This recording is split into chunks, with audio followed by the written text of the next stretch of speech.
కాస్త ఇబ్బందైనా, కొంచెం మెంటల్‌గా స్ట్రెస్ అయినా గానీ, ఆరోగ్యం బాలేకున్నా గానీ, లేకుంటే ఏదైనా బాధొస్తే గనక ప్రశాంతంగా ఉండడానికి ఇంట్లో కాసేపు కూర్చుంటాం. లేదు అంతకింకా ప్రశాంతత తగ్గలేదు అని అనుకుంటే మాత్రం గుడికెళ్తూ ఉంటాం.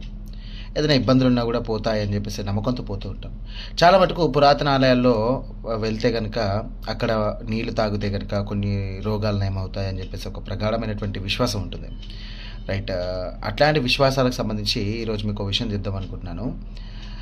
కాకపోతే ఏందంటే ఈ ఆలయానికి వెళ్తే గనక షుగర్ తగ్గిపోతుందంట. నిజం. మీరు విన్నది గూడా నిజమే. నేను చెప్పేది గూడా వాస్తవంగా అని జెప్పేసి కాకపోయినా అక్కడ ఉన్నటువంటి భక్తులు విశ్వసిస్తున్నారు. ఏంటి గుడికెళ్తే గనక షుగర్ తగ్గిపోతుందని అంటారా? వివరాలకెళ్తే గనక తమిళనాడులోని కురుంబేశ్వర ఆలయాన్ని సందర్శిస్తే గనక షుగర్ తగ్గుతుందని జెప్పేసి అక్కడ ఉన్నటువంటి భక్తులు చెప్తా ఉన్నారు. అమ్మపేట గ్రామంలోని ఆ ఆలయానికి వెళ్లి చెరుకు రసం తాగి చీమలకు చక్కెర వేయడం వల్ల షుగర్ పూర్తిగా కంట్రోల్ అవుతుందంటున్నారు. అక్కడ ఉన్నటువంటి విభూతికి చాలా శక్తులు ఉన్నాయని అంటున్నారు.